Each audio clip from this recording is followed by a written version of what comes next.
Hey guys, this is Jeff Stanek, the founder of Figured Out Baseball. Here with another Figured Out Baseball podcast. We've got Wayne Mazzoni on the phone with us today.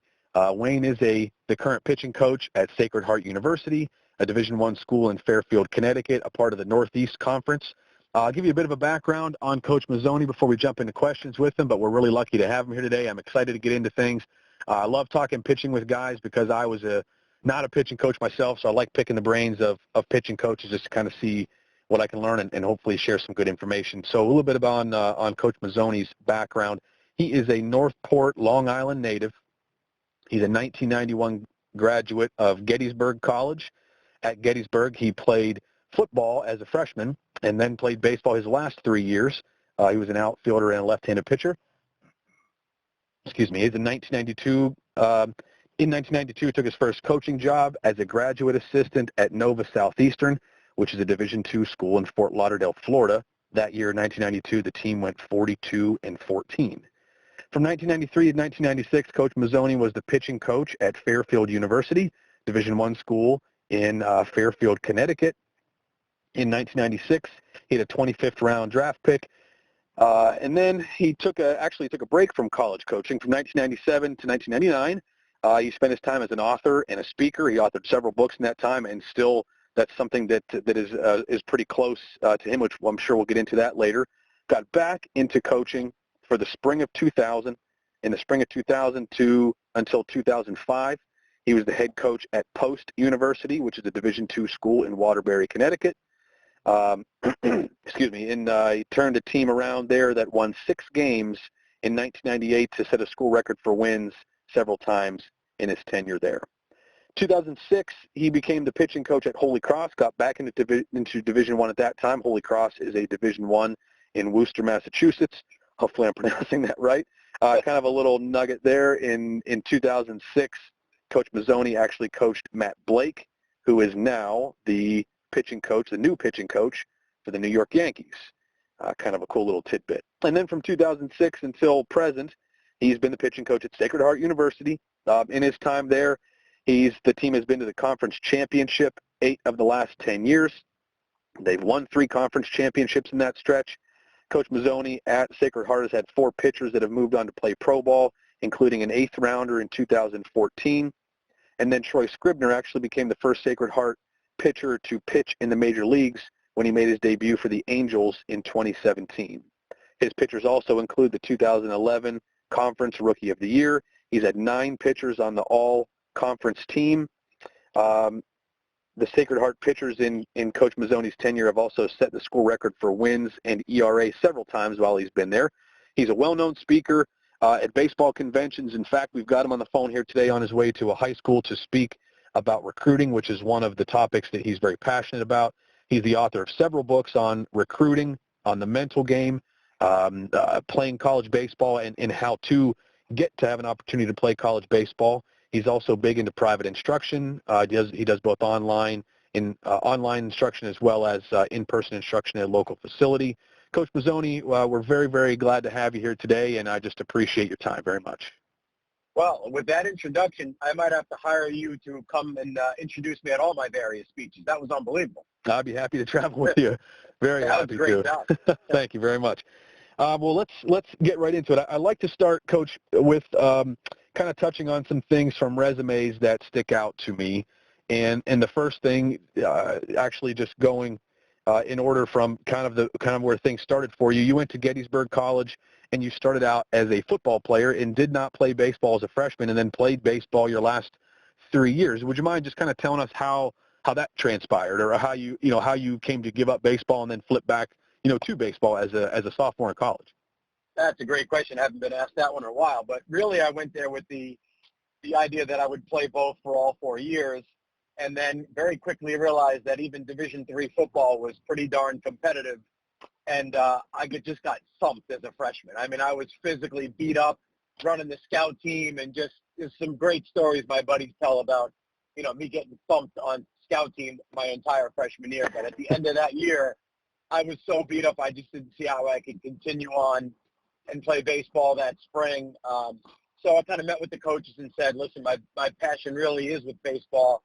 I'm going to dedicate the rest of my career to doing that and give up football, and that's really what I did. But I wanted to play both, and just even at the D3 level, it's tough, really tough. Yeah, I think people discredit sometimes with any sport, really. But I think people that haven't been a part of it or haven't played at that level will look at Division 1, 2, and 3 and think that there's this huge disparity. And you have not coached at the Division 3 level, but you've played and you've also coached at the Division 1 and Division 2 level.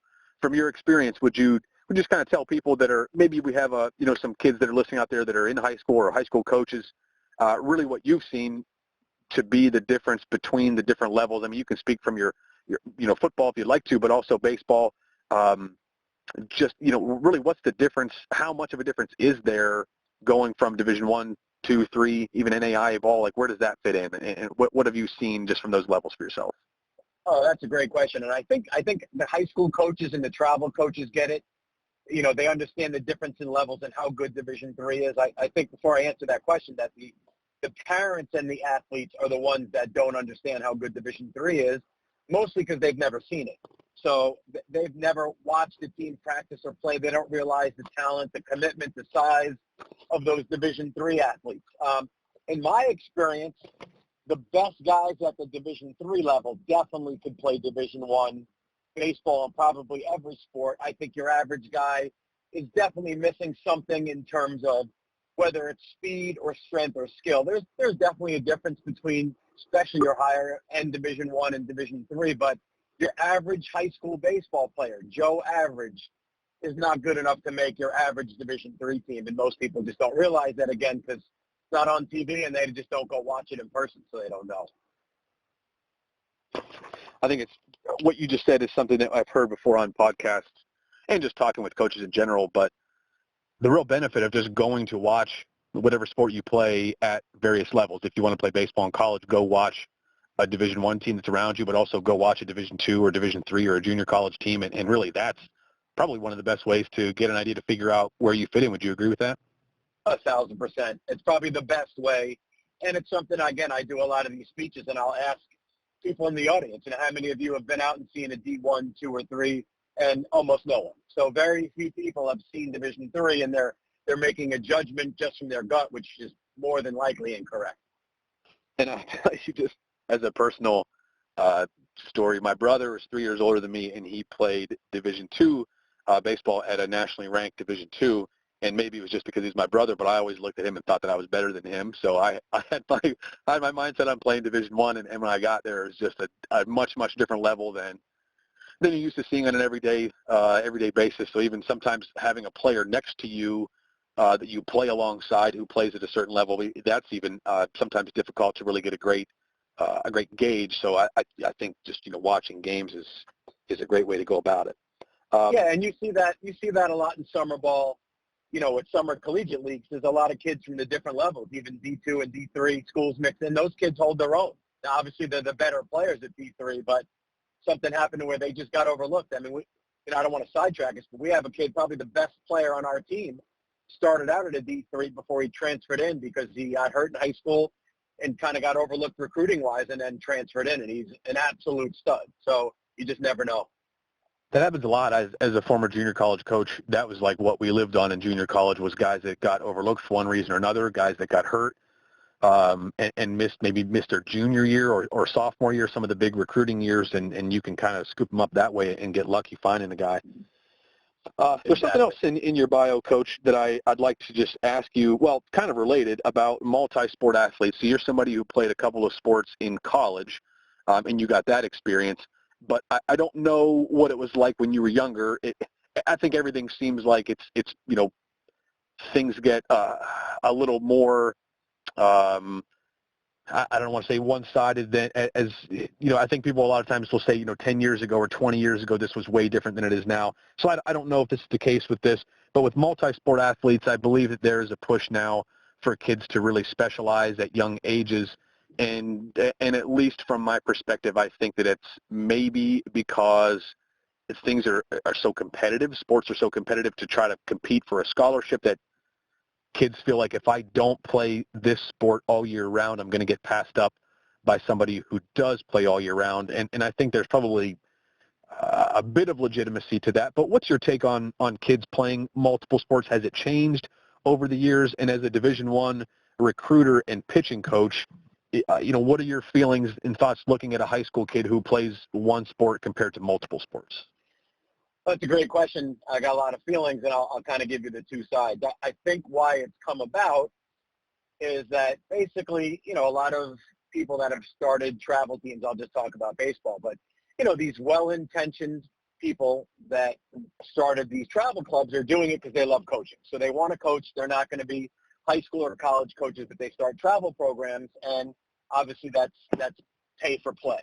So what happens is, to run a legitimate business, you have to have enough teams, you have to have multiple seasons, winter training, you have to offer a competitive product. So a lot of these kids have now gotten into playing, more seasons, 2 seasons of baseball. Sometimes they're playing 3 seasons of baseball and then training all winter. I think for some kids that's the right move. If they don't love other sports, but for some kids that really loved playing a second sport, but have given it up just because they're being pressured into it. You have to do this to be able to play at the next level. I don't think that's the case. I mean, I had a quick conversation with a guy, anyone listening could look him up. His name's Joe Zangi. He's AAA pitcher with the Mets. Was probably one of the best catchers ever come out of the state of Connecticut. High school, went to UConn first, then transferred to a junior college, was a catcher, and the Mets, made him into a pitcher. I saw him the other day, and I said, hey, you're a big guy, big, thick guy. I said, did you play football in high school? He goes, up to my sophomore year, then I focused on baseball, and I was told, it's the only way to go play at the next level. And I said, do you regret giving up those last 2 years? He goes, it's the only regret in my life. I miss playing. I still dream about playing high school football, he said. So my advice is, if you love playing those multiple sports, don't give it up because a coach tells you need to play fall ball or train in the winter only. Now, from the perspective of me as the college coach, I'm not any way more excited or less excited if a kid plays one sport or 2 or 3. I'm just looking for good kids that are the best players. But I will have everybody realize that, and maybe they do realize it or not. If you give up your second sport, you will never get it back. Once you go to college, you're going to be a one-sport athlete, especially if you're playing at the Division I level. So just don't give it up because you're pressured to do so. If you don't love your second sport and just want to do baseball, it's fine. But many kids wind up completely regretting giving up that other sport. That's an interesting perspective. And if there's a parent listening to this or even a player listening to this who's listening to your words, Coach, and it's still, just feeling a pull to say, well, yeah, but I see all these kids around me that are doing it. Do you think it's a legitimate concern for someone in that position to think that someone training for baseball, I'll say training 12 months out of the year, not that they're playing, but they're lifting for baseball specific, they're doing baseball specific lifts in the winter, they are playing spring, summer, and fall. Do you think that player, just, speaking honestly and just trying to give people, some credible information, do you think that those kids that train for one sport all year round are legitimately going to pass up the kid that might only play, high school and summer ball, and then he gets into football in the fall and basketball in the winter? Do you think there's a legitimate concern there for parents? And if so, or, parents and players, and if so, how do you overcome that, or what can be an option for that person to not, in order to not get passed up? Well, I'll tell you this. The first piece is, you mentioned it. I mean, the kid actually doing 3 sports has become so incredibly rare. So I know what, my son plays football and baseball in high school. I know what the demands are from football, how it's all summer, what it takes during the season. For a kid then to go from football into basketball and then go play baseball, I think is going to be an absolute dinosaur.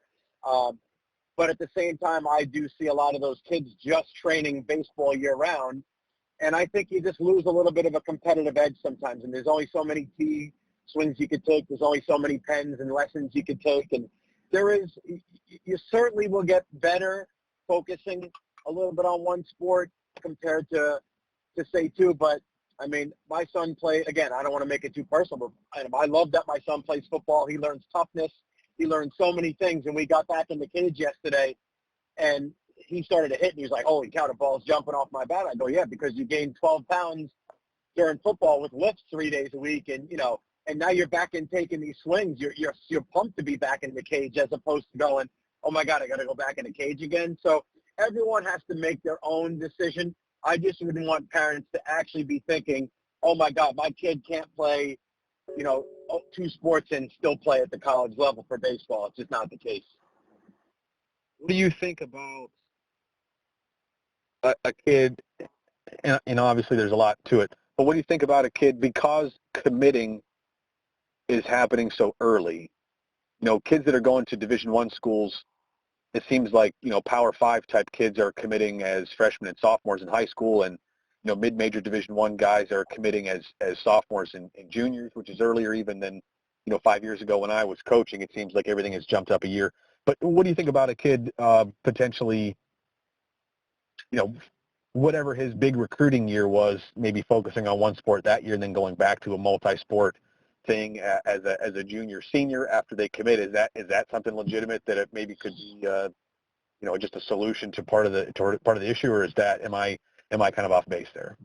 No, I guess that makes some sense, but I know plenty of success stories of kids that played multi-sports that are playing at, big-time colleges, and just, again, your summer is your hot and heavy recruiting time. So the fact is, if baseball is your number one sport, you need to be playing baseball in the summer, but that shouldn't preclude you from playing a variety of other, if you wanted to play soccer, you want to play basketball, you want to wrestle.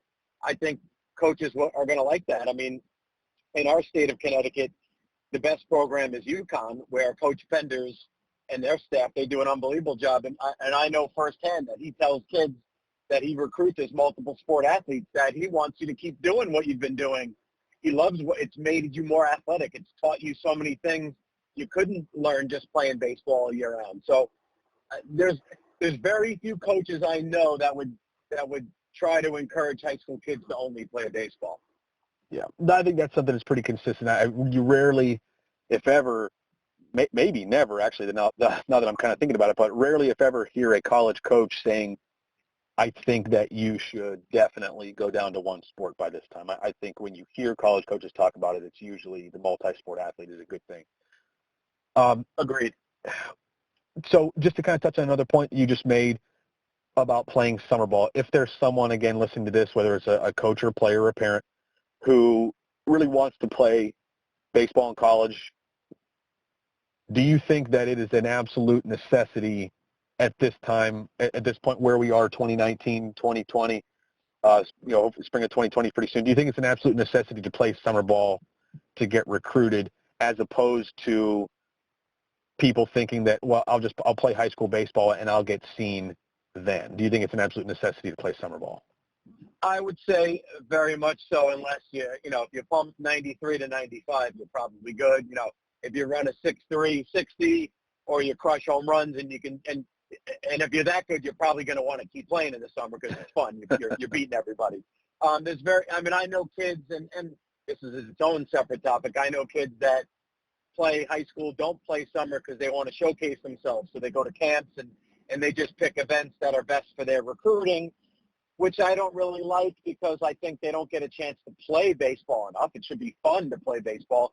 You get better playing rather than just showcasing. And it is a little bit of a red flag when, instead of being kind of team-oriented, you're just simply out there trying to get yourself exposure. So I can't recall the last kid that I've recruited or dealt with that didn't legitimately play summer ball, except, after they've committed maybe their summer after their senior year, they're just and not playing the summer, getting ready for college. But yeah, it would be a little odd if a kid didn't play summer ball. Okay. I was asking that because I'm an associate scout, and I saw a kid last spring who really, I talked to the player and the parent, and he wanted to play baseball in college, and I kind of asked what his summer plans were, and he said he was going to play Legion, but he was also traveling with AAU basketball, and I kind of said, well, do you want to play basketball or baseball in college? Well, I definitely want to play baseball. And I really encouraged him to get on a travel baseball team, because I said, look around. I go to a lot of high school baseball games, and I rarely see a college coach at a high school baseball game. It's just because you guys are playing at that time of the year, and the weather at that time of the year is a lot more questionable, and And I just told this player that the majority of recruiting, I believe, goes on in the summer. So I just wanted to get your take on that, someone that's still in it, someone that's right there in the front lines. Yeah, one just comment on that is, and listen, Legion, just like travel teams, but Legion in its own right, it varies very much from town to town. I mean, there are kids in my neck of the woods that play Legion that have a great experience, get a whole lot better, get recruited to play at that next level. And then, of course, there are other Legion programs that never get any exposure, and the kids are just playing for fun or whatnot. But I wouldn't say, now that kid, that is traveling for AAU, that could be really, for basketball, that could be difficult. And you're right, at some point you have to go, gee, what do I want to do at the next level? And you have to make a decision. So that kid needs to, if he wants to play college baseball, is going to need to spend more time in a baseball field than a basketball court. So if we just kind of stay on the topic of recruiting, Coach Mazzoni, I like to ask the question of what do you look for in recruits? What do you like when you're out there? But let's talk specifically about pitching, as you are a pitching coach. Besides, well, let's just touch on velocity first. For you as a Division I pitching coach, what velocities do you like to see? And I'd like to get your take, on it's not only velocity, but give me a range that maybe a bottom end like this, you need to be at least here. And as you kind of maybe move up, maybe there's are different qualities you're looking for. But is there a velocity range that you feel like you need to see maybe from, sophomore, junior recruiting class in high school?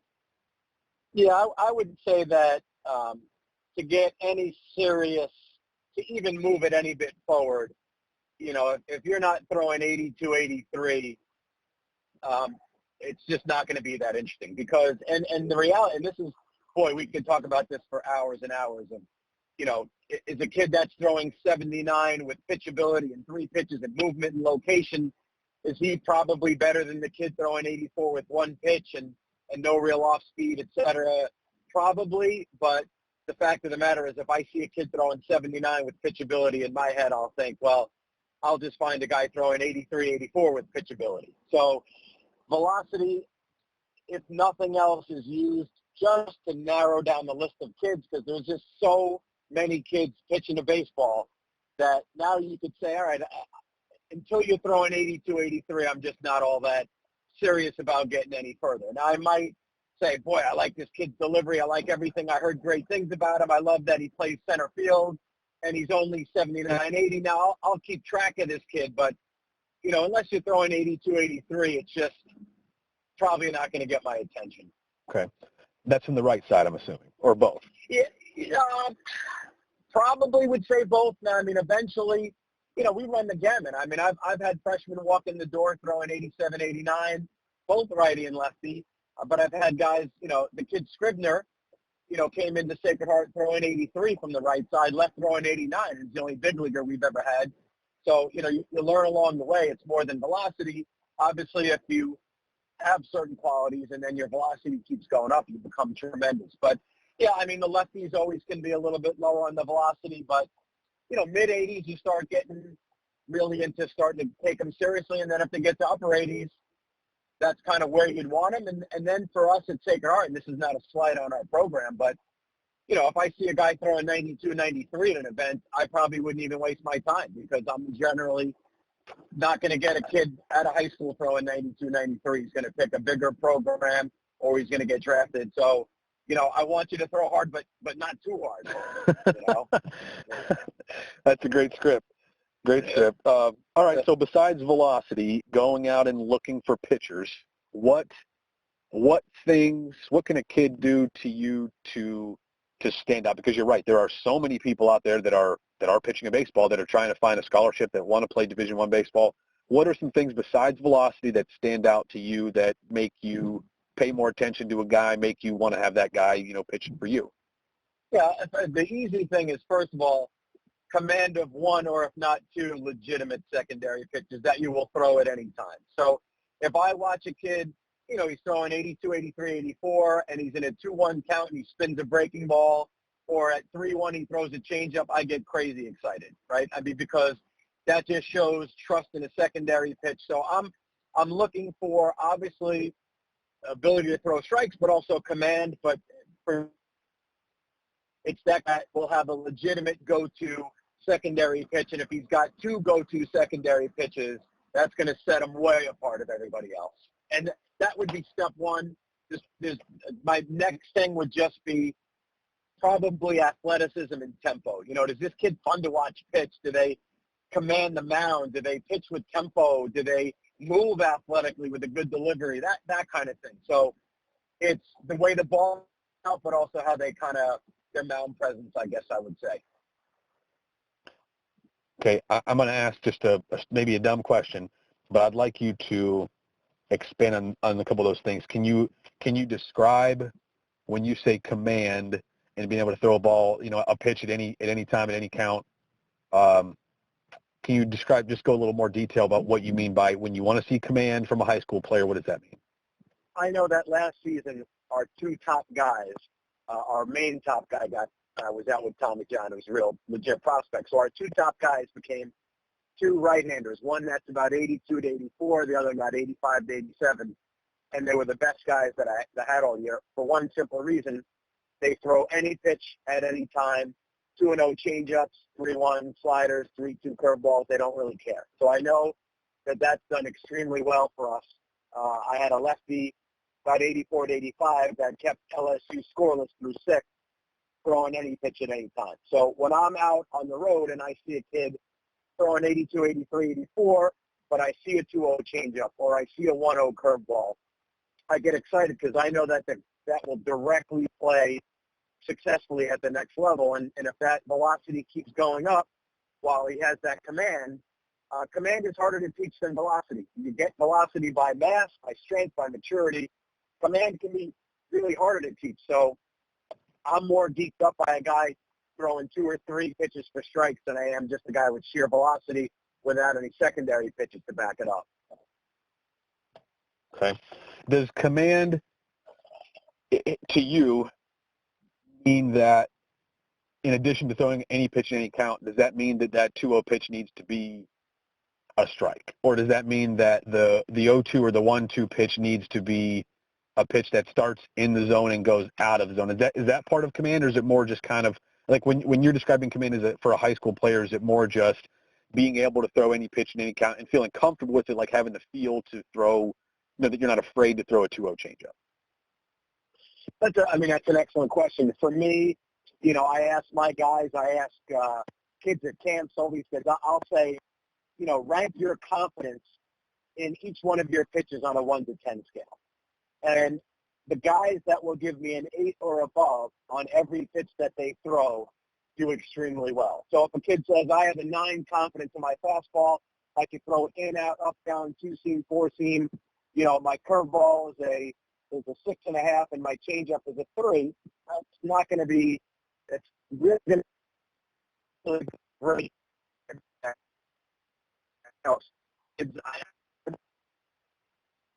My changeup, I've heard 10,000 times. You know, when are you going to figure out that changeup? You want to pitch at the Division I level, and after Division I level, you need a changeup. If not, you certainly need absolute command of your breaking ball. So it's more than just throwing strikes. It's been able to make the ball do what you want it to do. That's command. Okay. Heard you talk about changeups a couple of times here. Is that why you did your series that you have on Figured Out Baseball right now? Your series of videos is on the changeup. Is there a reason why you started there? I mean, is it that important of a pitch to you that you felt like you needed to share what you know about that to anybody who might be watching those videos? Oh, man, that's another great question with a long answer. I mean, it's first the thing that I was best at. So, you know, I threw fastball my whole career to get people out on a changeup, you know, kind of Tom Glavine-esque, if you will, you know. So just showing a lot of fastball, getting people out with a changeup. And I think the changeup is really the hardest pitch to hit. It's the hardest to recognize, to pick up. I mean, look at Strasburg, the guy that throws extremely hard with a devastating changeup. And people don't practice it. I mean, you can get a machine to throw breaking balls, and you can get someone to throw breaking balls, but it's really hard to practice hitting a legitimate changeup.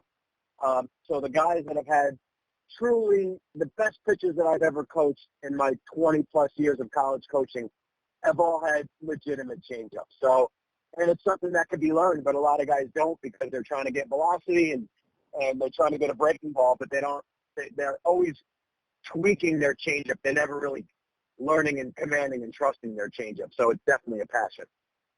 We're with Wayne Mazzoni here. He's the pitching coach at Sacred Heart University, and what we were alluding to there is he's got a series of videos on the Figure It Out Baseball website, really with about everything that you need to know on the changeup. So if that's something that you're looking to incorporate or something you want to get better at, you can check out Coach Mazzoni's videos there on figuredoutbaseball.com. Coach, you're on your way to speak at a high school today. Can you give us just sort of a rundown of what you plan on talking about there? Yeah, so this is, I do many of these at high schools, not just baseball, all different sports. And the audience is athletes and parents, guidance counselors and coaches. And the whole gist of the talk is what can you actually do as a high school athlete and parent to navigate the recruiting process. And I kind of break it down into really a three-step process that they have to go through. And obviously, I kind of said it before. If you're the best way to get recruited is to be crazy good at whatever you do, right? If you're really good, recruiting gets pretty easy. But if you're that 81, 82, 3, and you're just a solid player that needs to be seen a lot, chances are you might get overlooked. You're not going to stand out at an event like some other kids. So the whole idea is what is the system, or what's the steps you should take to go from being a high school athlete to being one of the basically 6 or 7% that get to play at the college level. So that's what the talk is about, what those steps are and how you go about it. So if there's, for that person that's listening that maybe is a good player but isn't the guy that goes to a showcase and really, really stands out with tools, but just a good, solid baseball player, without, going too far into it, just can you give us like maybe one thing you would point to for that type of high school athlete, any sport, besides what you're doing in a game, what can this person do to stand out to a coach to find, help himself to get on a college baseball, basketball, football roster? Yeah, there's really two immediate steps, and the majority of people I speak to are really at the beginning of the recruiting process. So the first two steps both take some legwork. So, you don't hear it and go, yeah, I got it all solved. It can take months and maybe a year. Step number one is, what do I want out of a college experience? What are my grades? What do I want to study? How far from home? Size of the school?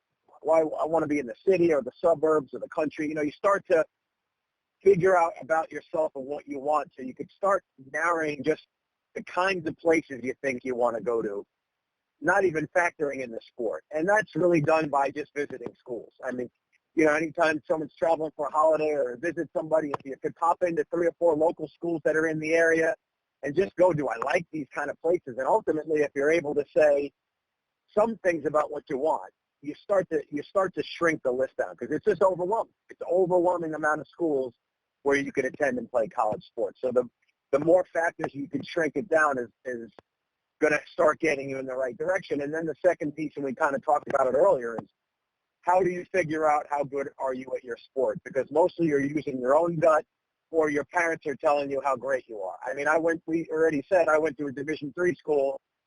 My dad, I'm 50 years old now, Jeff, and my dad still thinks I totally got screwed and should have went to Notre Dame on a full ride for both sports, right?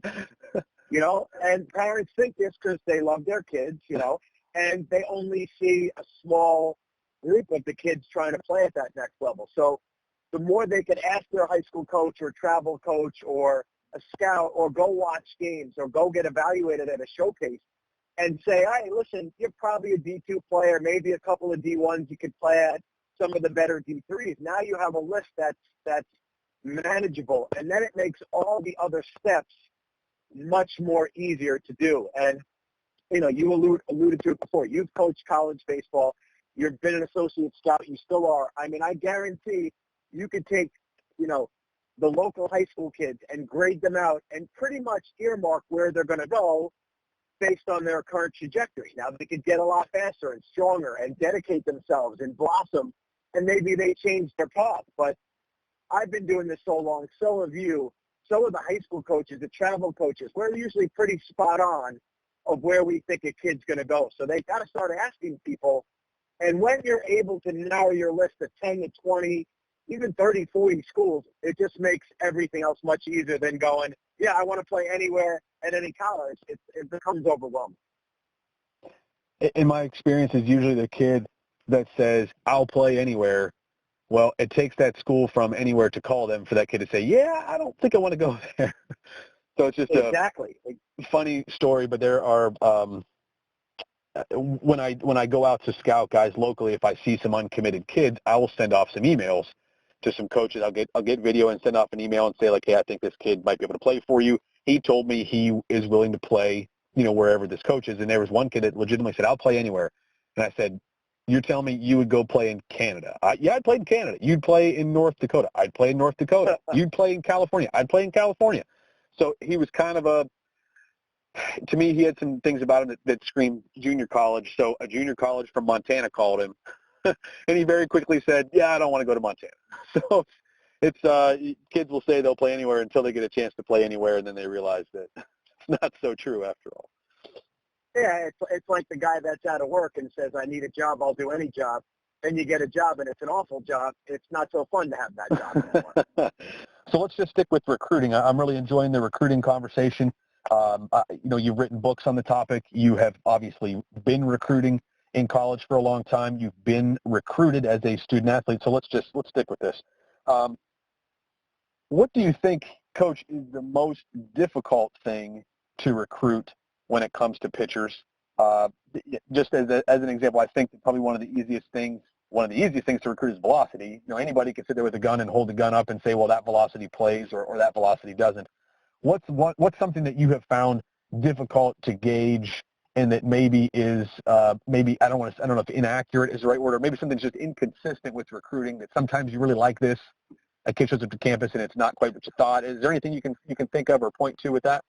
Oh, absolutely. And by the way, very good question. Great question so far. This is very near and dear to me, which is, it's just the intangibles. It's the competitiveness. It's their work ethic. It's their grit, their stick-to-itiveness. These are things you can't mention in watching a bullpen or even watching one game. I think one of the flaws of the current way we recruit with the amount of teams and tournaments and events is that you only get to see a kid, a couple of times before you have to kind of move on. And ultimately, we'd be able to watch a kid time and time again to know how he handles a bad umpire and a bad defense, or getting ripped, 3 batters in a row, and how does he respond to that? And so clearly at the college level, the guys that just have the developed mental game, the good habits, all that stuff, those are the guys that do the best at the college level, regardless of whether they pitch or play any position, or probably any sport for that matter. And it's the hardest to judge. So, that's where you have to go on what a coach says about this kid. You're basically trusting a coach to say, hey, listen, I love the way this kid pitches. Now tell me about him as a person. And most of the time they're shooting you straight, but that's the hardest part to measure. And I don't think there's any clear way to do it, but ultimately that's the biggest deciding factor on how well they do in college. Kind of just answered this question, but I'd like to go a little more into it, is just how honest are coaches that you talk to? And I'll ask this with prefacing that I very rarely heard as a recruiter, yeah, you don't want this guy. He's not really a team player. He's, he doesn't handle failure. I, very, very rarely heard that from a high school or a travel coach. And more often than not, you're hearing about what a great kid he is, what a great leader he is. And maybe some of that is because at the high school level, there's very little failure for those type of players, and they don't really experience, any great levels of failure until they're in college. And maybe that brings out a different, different personality traits, because they're dealing with failure in different situations. But let's just go back to the question. How honest do you feel like coaches are with you when it comes to just the personality of the player that you're getting? Okay, so I'm going to answer that in 2 ways. And first of all, I would say 15, 20% of the time I hear from coaches, you don't want that kid. I get that a lot more than it sounded like you got for whatever reason. But I definitely get that more than you'd think. I've never really known a high school coach to steer me wrong. They're, just the nature of it, they're not in it. They don't get any added benefit by getting a kid necessarily to the next level. It exactly help their program. They're helping this kid just to be nice. And most of the travel coaches, 90% of them are good guys. They're trying to help their kids get to the next level. But I think because it benefits their brand, their business, some of them are not to be trusted. Some of them are over promoting kids, or they have a kid that's not necessarily good enough for you, and they're trying to promote that kid. So you're right there? Yes, sorry. Okay, no problem. So, yeah, I think that it's a case-by-case basis with the travel coach, whether he's really shooting you straight. And, again, most of them are pretty good, but there's some of them have a reputation of, like, don't trust what that guy says. It's just from a track record if they might have steered you wrong on another kid. Part of the difference between your experience and mine might be that I coached for 8 years, but I also coached at 5 different schools. And I was as a young coach, I think a lot of young coaches do, and you kind of do this to a point. You're moving around a lot, and I never got a chance to stay anywhere for more than a couple of years, and it's difficult to develop relationships with coaches. That might be part of it. Is just that you've probably been been dealing with coaches. I'm sure there are some coaches you've been dealing with for a long time that you have a good relationship with, and most of the time I was talking to coaches that I really didn't have any past with, in a lot of cases. But regardless. Yeah, no, that makes a lot of sense. Absolutely. And with as far as just players and kind of going back to what they experience in college, and probably why I'm assuming why you think it's one of the most difficult things to assess is that there really is not a lot of failure, but also there's another thing that they don't experience a lot in high school is not being the guy, not being the frontline guy, whether it's on the mound or whether it's a position player who for the first time is experiencing not being a starter. How much of that do you think becomes a factor when it's difficult to assess a real character? How much of that do you think plays in when a guy comes on campus and kind of deals with for the first time that he's not the center of attention anymore? Yeah, I think that's definitely an issue. And the reality is, when you get to a new place, obviously the kids who are already on the team are going to kind of take you in and they're going to help you along. But at the same time, they're looking at you a little cross-eyed, like this kid's here to take my innings or take my at-bats or take my spot. And, it's competitive just to get time as a freshman. So that's a big piece. And then if you do crack in and you do get to play, no one takes it easy because it's your first time on the mound or in the batter's box or you're new. No one cares, So, I mean, we tell that to our guys all the time. We're prepping to play, a big-time program or whatnot. They could care less that we're practicing on a field that's plowed, that it's February. We're shoveling snow to take ground balls, and they're in their state-of-the-art stadium in 85 degrees. They don't take it easy when we show up because of that. So, kids do have to learn that is a process to go from being the man all the time to it's going to be really, really competitive. But many will blossom in that situation, and that only makes them want to get better, and others will falter. I mean, it's something that has to be, practiced. If you were speaking to someone who's in that situation right now, maybe somebody who just experienced their first semester, their first year in college, and they're sort of experiencing that the difficulty of failing more, and it's a lot more difficult to hit all of a sudden, it's a lot more difficult to get people out, and maybe their coaches haven't done the best job of helping the player through that situation. But if you were speaking to that player right now, what would be something that you would just kind of say to encourage that player or to give him a little bit of perspective? That's a great question too, which I think it's make sure that you have a week-long, a month-long, a year-long, a lifelong, whatever it is, habits and routines that are just constantly trying to get you better. And then, when things do start to click, those are the things you're still going to continue to work on. So if you build, not every entrepreneur, not everyone in every walk of life always succeeds instantly. In fact, you're better off sometimes if you don't, right? There's many books written about how kids learn by failure and how anyone in business learns by failure. So there's merit to that. It stinks while you're going through it. It's not great to get, your new cutter that you're working on pounded all over the place. But eventually when you get it right, it's going to help you really grow and be successful long term. And the fact is, I tell my guys all the time, everything I'm saying to win a regional game, to get to a regional and win a regional game. I'm not teaching you a bunt defense to have it figured out here on October 15th in the fall with no one around. We need to do this bunt defense like it's June 5th, and we're playing at Clemson, and you need to throw out a guy who turned down the third round going down the line home to first. So, that you've got to pursue excellence. And eventually, when you keep doing that and you have these habits, the cream rises to the top. So there's always some bumps in the road short term, but the winners show themselves over the long term. So what are some Wayne Mazzoni habits for success? What do you do in your own life, daily, weekly, monthly, whatever it may be? What are some things that you do to kind of keep yourself on track?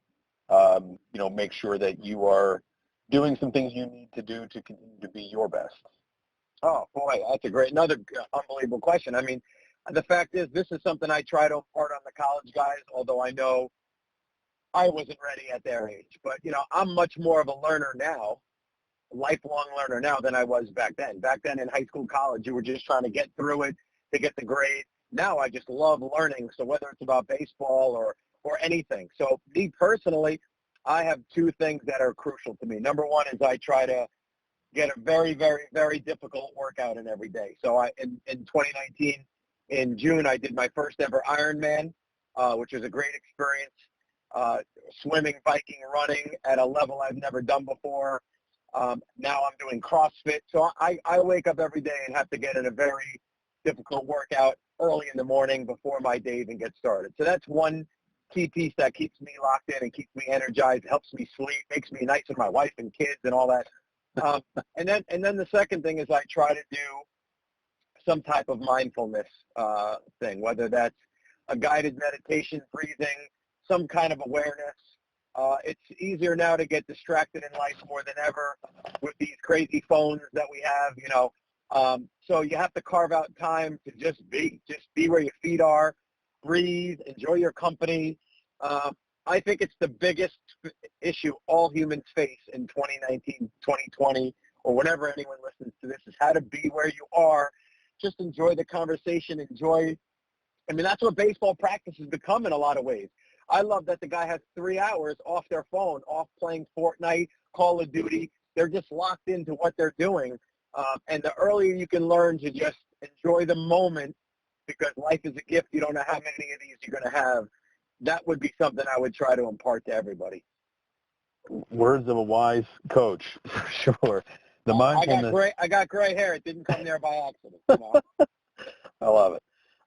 The mindfulness is something that I have been wanting to learn and have been making an attempt to learn more about recently. And we've got another contributor on the website, Sarah Erdner, who's done a couple of series of videos on the mental game, and mindfulness is something that she and I have talked a lot about.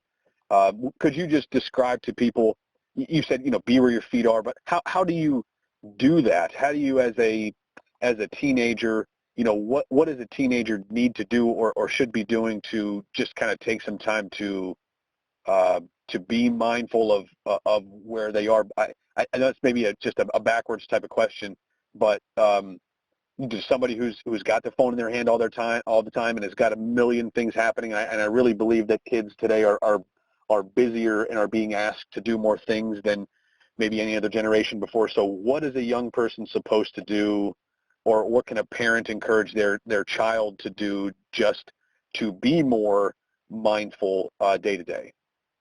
Okay, so which is a terrific question. I think if you take baseball specifically, if you ask any kid playing at any level, from a little leaguer to a pro, what percentage of your performance is based on your mental? We know it has physical, your height, your weight, your speed, your strength, your flexibility. We know it has skill, your velocity, your curve, your command, your swing, your technique of fielding, etc. And then your mental game, your thoughts, your inner talk. If you ask them, how do you break that down? Most kids are going to tell you anywhere from 50 to 80% of their performance is mental based. And then the next question is always, okay, if it's that important, what do you do to practice it? And then they always look at you with like a deer in the headlights. So what we do with our college guys, and man, they love it, is we actually lead them on it. So whether it's on the field, in the classroom, starting off practice with 3 minutes of breathing, we make it a part of everything that we do, and then show them, here's technology. There's probably 5 or 6 or 7 apps you could get on your phone that are tremendous. I use it when I do my own thing. It's almost impossible unless you're the Dalai Lama to lie down on a bed or sit in a chair and do unbelievable meditation. But when you have it guided and someone's leading you through it, it becomes much easier. And then when you start to do it like anything, when you start practicing, you get better at it, you enjoy it, and then you see it translating to the field. And in many ways, 10 minutes of guided meditation 4 times a week will make you a better player. And when they start to actually see it, and I do things with my college guys, after every outing, they have to fill out a post-outing thing, of a variety of things. And one of the things is how did your mental training work help you in this outing? Or were you mentally where you wanted to be? Were you worried about your ERA, why coach was warming somebody up, or the umpire, or that you didn't have your best curveball? And we talk about it. So it's just like anything, whatever gets focused on improves, or whatever gets measured gets improved. It just has to be something that becomes important to them. That's all. So for somebody that is listening to that and is kind of intimidated by mindfulness or by the thought of meditating, maybe that their idea of meditation is what you see on TV or in a movie or whatever. Well, tell me, is there that you're aware of? Is there an app or a website or something that people that are interested but are maybe intimidated by it, that maybe they can go to kind of get started in a less intimidating way, or to give them just a better idea of really what guided meditation is about? Yeah, no question. So I'll preface that with saying one of our former players at Sacred Heart, a shortstop, actually funny enough named Zach Short, just got added to the 40-man roster for the Cubs. It just recently happened. When he got drafted into the Cubs system in 2016, first thing he sent me a text like 3 days later. He goes, "Holy mackerel, we're doing mindfulness." So the Cubs organization teaches and practices mindfulness and yoga and all those things. So first of all, they see these pro clubs doing it. It's impactful. I think every major league team now has a mental skills coach, and they have them through the minor league system. But the apps that I have seen, there's one called Calm. There's Headspace. There's 10% Happier, and the one that I use, which is called Insight Timer. Plus, they could probably go to YouTube and for free just type in, guided sports meditation and find something that clicks for them. Everyone's a little bit different, and you'll find something that hits. But when you're just like actually told by a coach or say, for 10 minutes I'm going to focus on this, and at the end you feel better about yourself and you feel more focused and calm, and helps you study better or be nicer to your girlfriend or, helps you practice better or play better, you start buying into it. And you certainly read stories all the time about pros that improve their mental game and thus improve their performance. And ultimately, that's what kids want. They want to be better on the field.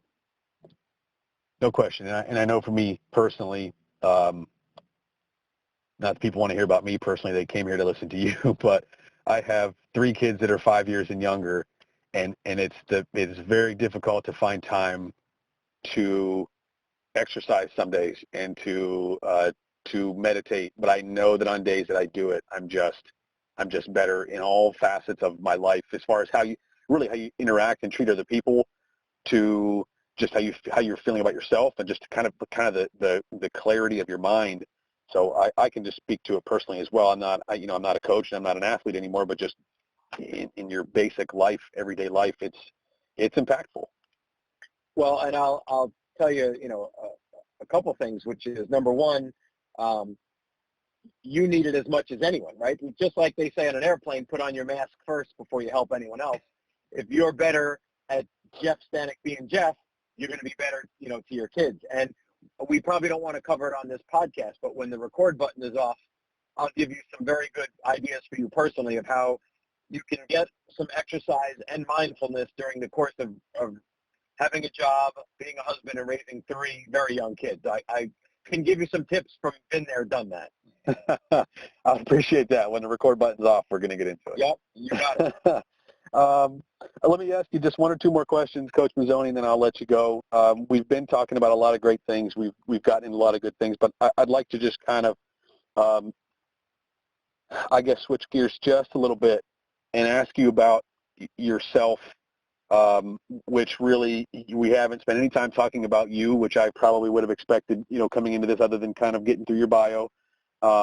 in a couple of questions I asked about just things that you've done. But I want to ask you a little bit just about you as a coach. You've been coaching for a long time, but you still you sound invigorated when you talk about coaching, and it's something that you clearly enjoy doing. How has Wayne Mazzoni progressed from a 1992 graduate assistant at Nova Southeastern to the current pitching coach at Sacred Heart? What are some ways that you have grown and progressed as a coach that maybe have been the most impactful on your own career? Another great question. I would say that with the exception of working way too many weekends, coaching is the best job in the world. I mean, it's absolutely the best job in the world. And I think it's that for a variety of reasons, but one is the guys I'm with never age. When you get too old, we send you off, we graduate you, and we get the young pups in, So no matter what, I'm dealing with 17 to 23 constantly. So those kids have a lot of energy. You better be able to keep up. I'll jump in and do lifts with them from time to time, all kinds of things. It's just, throw batting practice. The kids, number one, keep you young. I would say that the way I've grown in terms of coaching would be two things, and I still have room to grow, goodness gracious. And that's what's another enjoyable thing about it. There's some great baseball people out there, and, I've listened already to some of the other podcasts that you've recorded. I feel old because you did a podcast with J.J. Edwards, who I coached at Sacred Heart, who is one heck of a player and kid and is already a tremendous coach, is going to keep being a great coach. Even though personally I'd never let him know that because I don't want him to let his head get I won't tell him either for the same reason. Yeah. In the beginning, I tried to correct kids too quickly. I mean, I got screamed at by a kid in 1992, my first year coaching, when he struck out on an at-bat, and before he put his bat down, I was trying to tell him what he did wrong, and he just lit me to pieces, and I realized, well, I certainly wouldn't want to hear about my swing the moment I just struck out. So, I've learned how to deliver the message. That's number one. And then secondly, I've just, as things we talked about before, these habits that I've learned about, how to stay off your phone sometimes, how to actually meditate, how to exercise, how to eat right. You try to pass those on because I'm coaching people. I want to win games. I want to make major leaguers, but I just want to make people better people.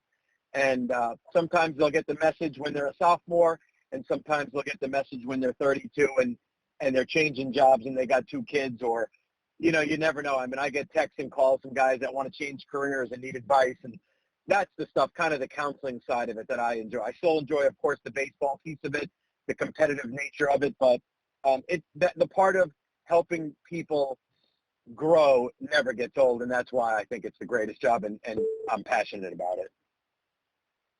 Have your goals changed at all as a coach since you first got in, as you mature, as you grow and you go through this everything you've been through? Have your goals changed as a coach?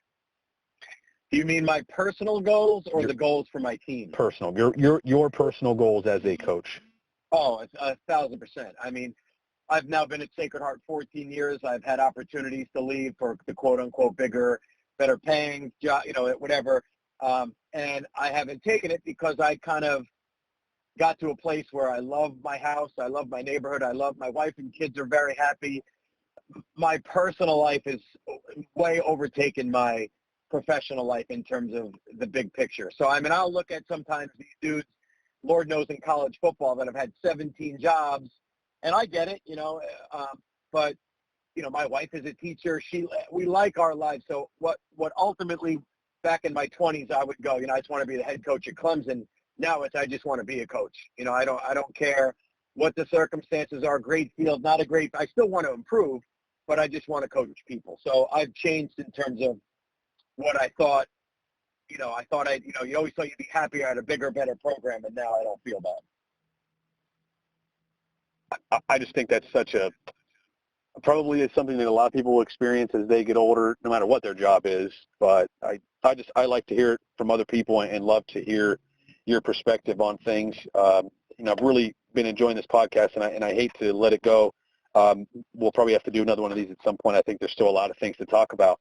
And it's been a good conversation. But if you have time for one more question, I'd like to ask you one more question. Absolutely, 100%. If you were talking to a young coach, or just you guys have a volunteer there that's a young guy, 23 years old, out of school, and you may have already answered this to a point, but what would you tell that coach? Just blanket advice. The guy's got his first coaching job. He's young. He's hungry. He's energetic. What would be maybe one piece of advice that you would give to that coach when he's first getting started out? The beginning of college coaching in baseball and probably every other sport but football, basketball is just kind of awful. Not in terms of the responsibilities and you're around coaching and you get to make an impact, but now you're a couple years out of college. You're making $0 to $5,000. You've got 3 buddies from college that you used to room with, or 3 knuckleheads that make $65,000 selling copiers, and you're going, what in the world am I doing with my life? My parents are screaming at me, get out of the house. I can't take my girlfriend to a good dinner. And the answer is just to stick it out. I mean, the gap in my coaching resume was from me just going, how long could I keep doing this at this amount of money? And said, I got to start making legitimate money.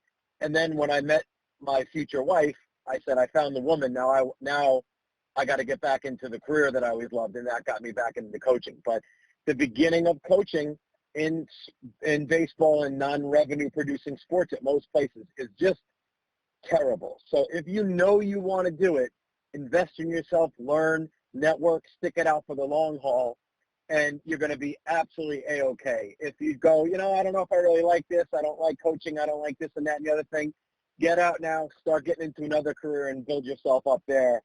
But, that soul searching in the early part of after college was the hardest time of my life, and I'm going to guess it's the hardest part of just about everybody's life. You don't have your buddies, you're not on a team, you don't have professors, you don't have an advisor. I found it, 22 to 25, 26 being the torturous time of my life. Just a great perspective overall, Coach Mazzoni. I've really enjoyed this podcast. I think that we should absolutely schedule another one, because there are so many areas, so many things to talk about that we didn't even really get into a lot of pitching stuff today, which I'd like to pick your brain about a lot of that as well. But for everyone that's listening, this is Wayne Mazzoni, who's with us today. He's the pitching coach at Sacred Heart University. He's been there since 2006. A really well-spoken, very bright guy, great perspective, and certainly wise beyond your years. Coach Mazzoni, it's been a real pleasure having you here today. I can't thank you enough for choosing to join me here on this podcast today. Well, and I want to kind of right back at you. I want to thank you because, you've got a lot going on in your life, and yet you're still doing this. And, if from this podcast and the other ones that you do, if a couple of nuggets go to a couple of people, then it's all worthwhile. So I want to thank you for doing it, because I think you're really on the right path. This was absolutely fantastic and really enjoyable. Very, very enjoyable for me as well. I hope everyone listening enjoyed it as much as we did. Coach, thanks again, and hopefully we'll have you back here at some point, and best of luck to you going forward. All right, sounds great, Jeff.